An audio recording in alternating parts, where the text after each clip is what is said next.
Good morning, everybody. I hope you are all having an amazing morning. It is, let's see, 9:34 a.m. 9:34 a.m. Sorry, technical difficulties got to us this morning. But as we head into this Monday, lots of questions asked by the group and emailed in. So I'm just going to kind of knock them out one by one really quickly. If you have not been to office hours before, it's really simple. We give a top level answer here on all of our public channels. And in our Facebook group, we will go a lot deeper into how to actually create, architect, and implement whatever we're talking about from a kind of overarching general perspective today. So the first question we had that came in last week on office hours was specifically about optimizing your LinkedIn profile and how to really do that. And I think for so many people that immediately thought, hey, we're getting back to normal, life is opening up, I think headlines are making people nervous. So, in an effort to just kind of remind you that your digital presence is really what you create and what you put into it, I wanted to take a couple seconds to just kind of go over. And there's so many people that specialize specifically, just to be clear, in LinkedIn. Like that is their jam. That is all they do. I've always loved LinkedIn from the capability and the possibilities of just being able to connect with people authentically. And I think so many of us are seeing how people are doing it wrong. And by wrong, I mean you're seeing really bad outreach. You're seeing people shoving their value in your inbox, and you're like, is this actually something that I wanted? So take a step back. And the first thing is to remember, if you wouldn't do it in a in-person event, then you shouldn't be doing it online. And what I mean by that is if you are networking or trying to connect with someone, then you absolutely should not hit them up with a pitch in your first email. That would be like me going up to you and being like, hey, what's up? I'm Marissa Friedman. Did you want to sign up for a branded marketing package? It is only $10,000. Give me money, right? Like that's not how it works. So I think part of the challenge that I have is, oh, good morning, Melanie. Part of the perspective that I have is trying to take some time to educate people on the process, number one, of if you are newer to LinkedIn and you haven't spent time on the platform, it is different. It is not Clubhouse. It is not Instagram. It is definitely not Facebook. And so you have to look at that accordingly. And the first thing is to kind of consider, what is it that you want people to do when they come to your page? Is your page like a billboard for your products and services and your background and your expertise? Is it geared to get people to start a conversation with you? Or are you like very similar to a professor in college? Are you just lecturing to an open audience and you don't care whether people are listening or not, right?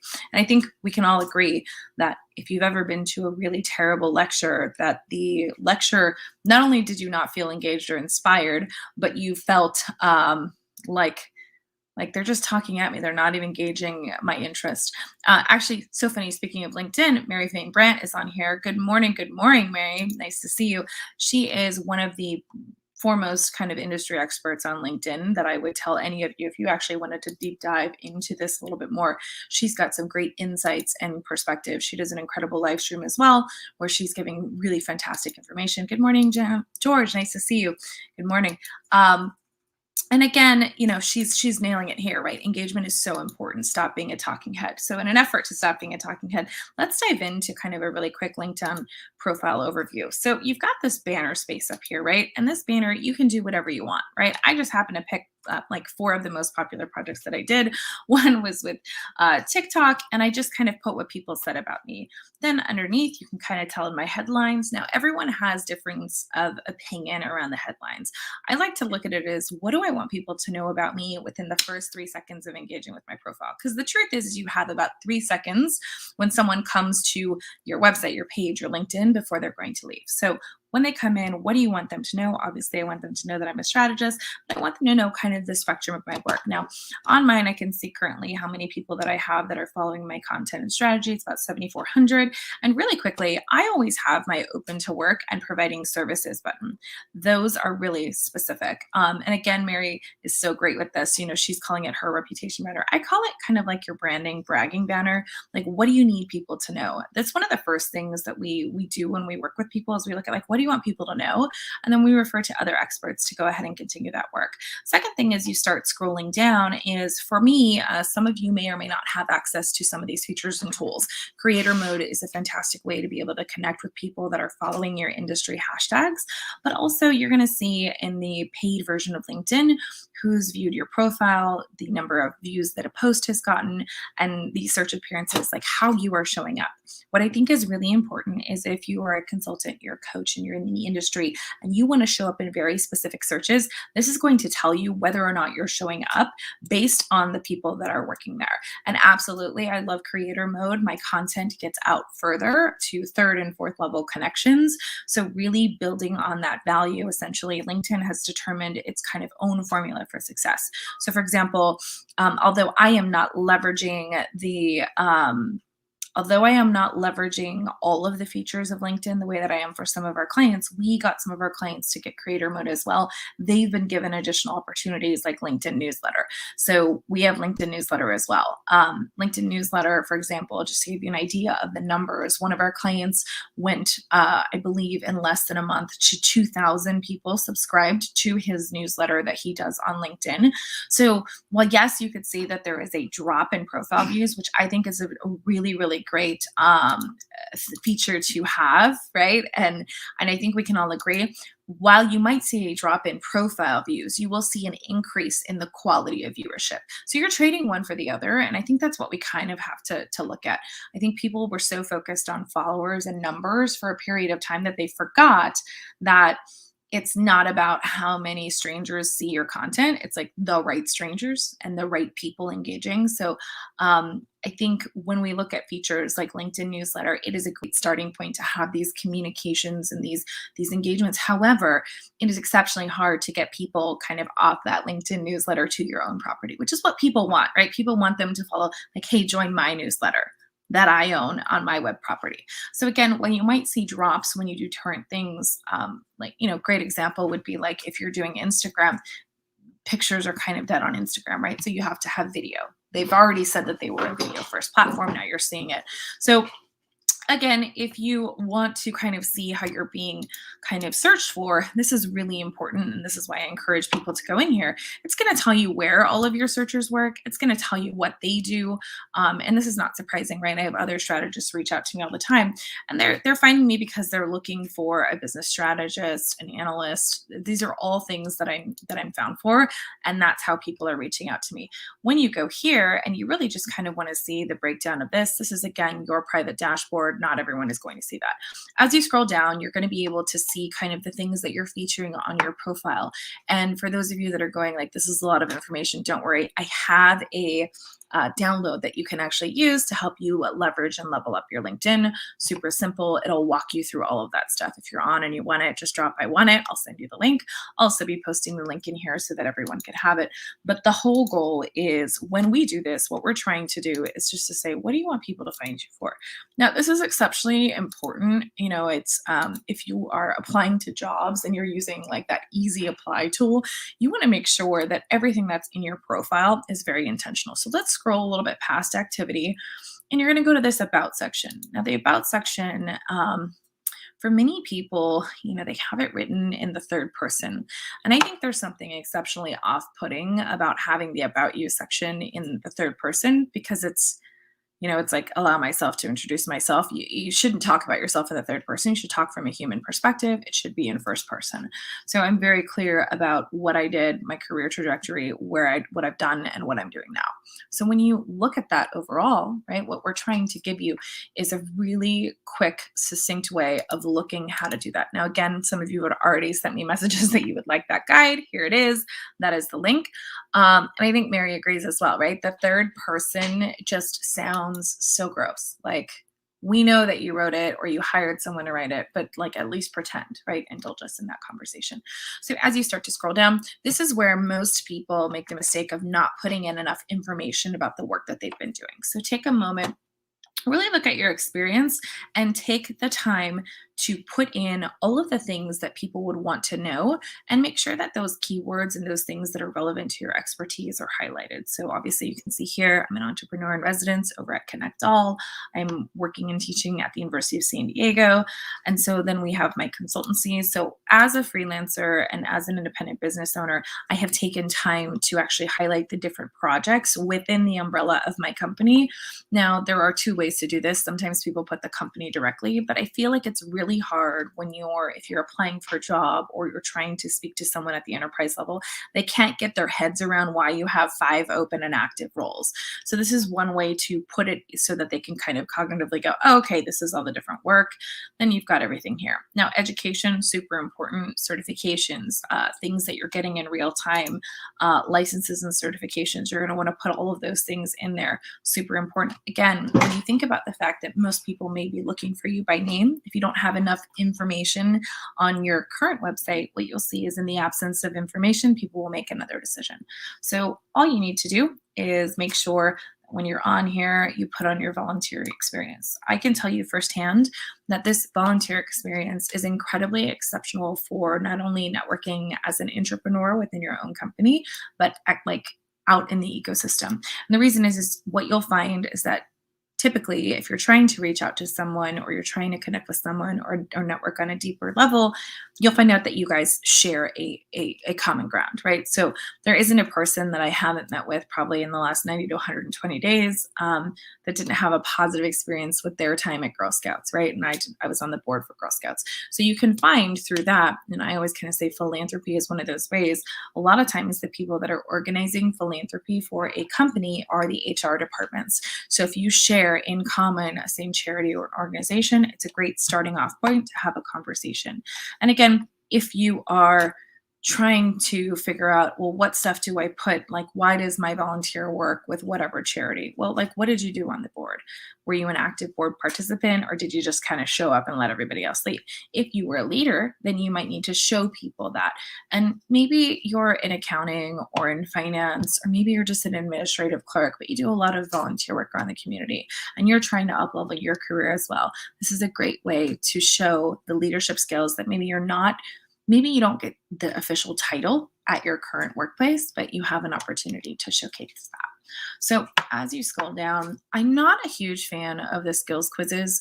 I think that, for anybody, especially anybody that's in the marketing industry, when you see the skills quizzes, they can be very deceptive because they're not updated in real time and they're based on kind of the most generic principles.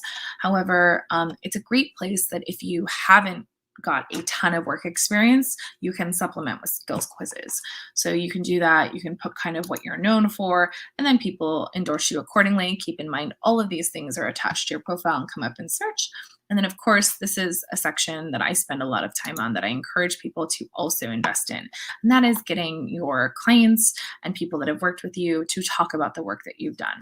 One of the most important things when you are requesting recommendations is just, even if you move on from that company or that other place, the recommendation stays on your LinkedIn profile. And I think this is exceptionally important when you're trying to build trust with people, because in my particular ecosystem, there has not been a change in the style of recommendation that has been made about me for more than 10 years. So you can keep going back, right? So as recently as a couple months ago, I had a recommendation from the University of San Diego, some wonderful NFL players that we did consulting for, and just really incredible people, partners from Wix.com. And those of you guys that know me know that I love any kind of DIY tools. So if you keep scrolling down, what you'll see is a trajectory and a consistency about the character that I bring and the strategy and the energy that I bring to projects.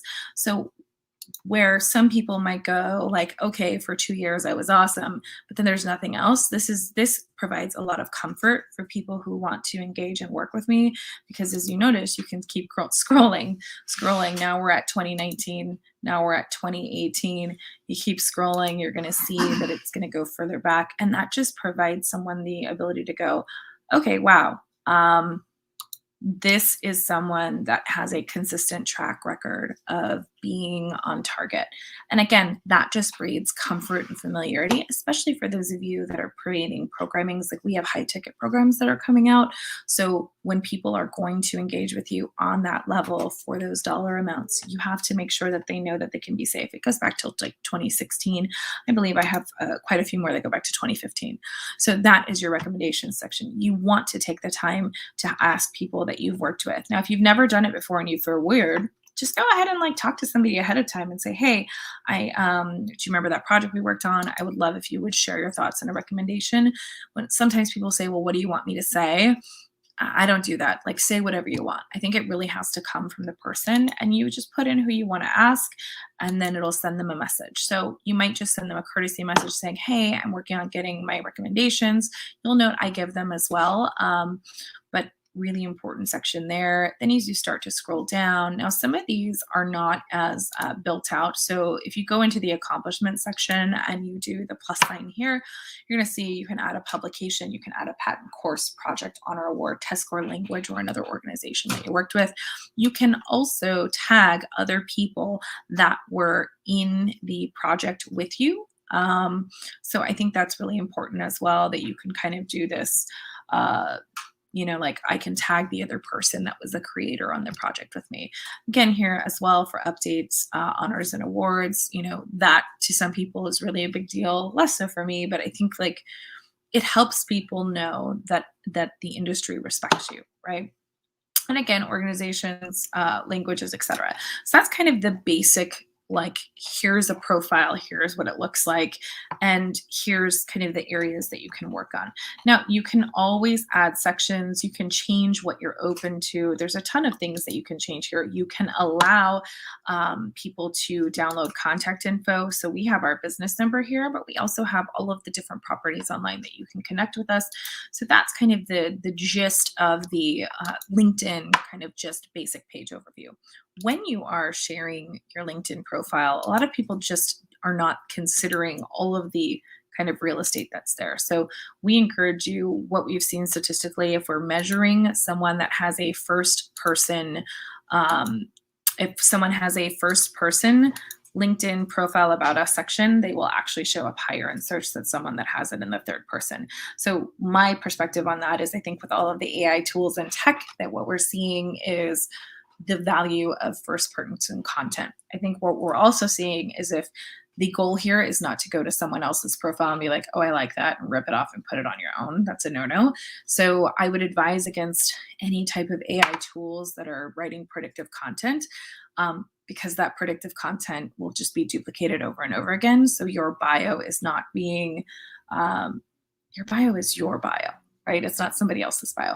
So if you want the kind of tool, it is 10 steps, start to finish, on how to complete your LinkedIn profile with examples. And then we just ask, if you're able to do it, that you tag us in social media and tell us how it went. I think it's super important to be able to just give these resources so that people can have a starting point.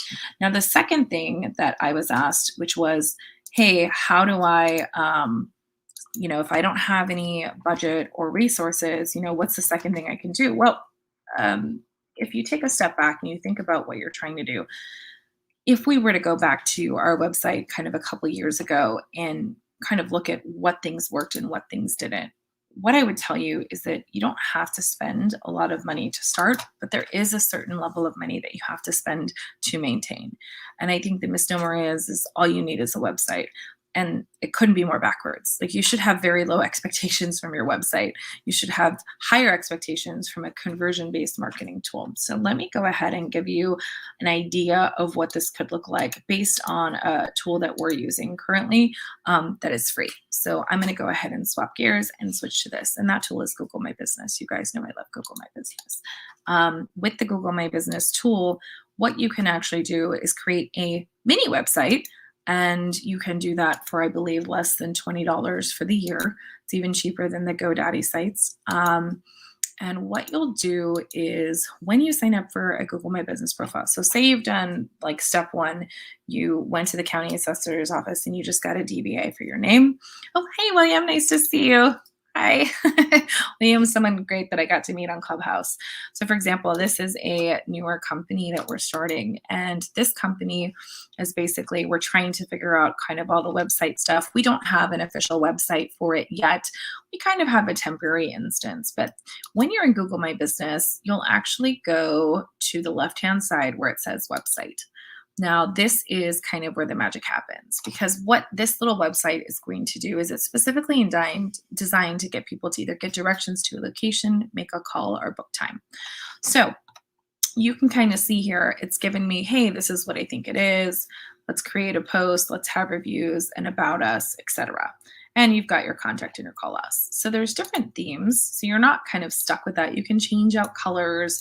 Maybe purple is not your color. You'd rather have whatever. So you can kind of see as I'm doing it in real time how it's changing, right? So let's just say that that's what I like, and I want to edit some of the content. So right here, you can determine what the call to action is going to be on your site. So if you're a consultant and you're just starting and you're like, I have $0, do you want people to call you? Do you want people to make an appointment? Do you want to get a text? You pick that path here. So let's just say for purposes here, get a quote. And we'll go ahead and say yes. And on the top, you'll see that they're giving you options for domain names. So you can get a free one, right? There's a free option that's available, or you can actually buy your domain name. Now it looks like for this particular domain, it's telling me that it is $12 a year. So I can buy a domain, or I can buy a domain and email. So keep in mind, $12 for the year. Whether or not you stay a consultant forever, it doesn't matter. But this is a very different model than saying, oh my God, I got to get my WordPress website or my Wix or my Squarespace. Like, you don't need to be locked into a $49 a month thing for your life. You can try and test things out. And again, keep in mind that these sites are specifically designed to load quickly. Remember, you have 3 seconds.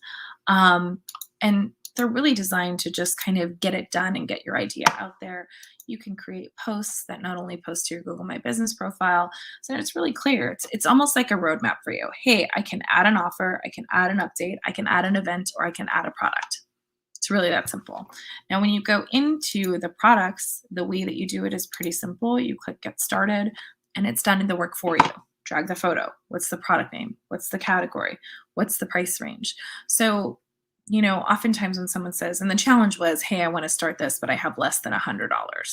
Okay, so I've just given you the website. That's about $12, and your email is about $5 a month. So that's $17 out of your $100.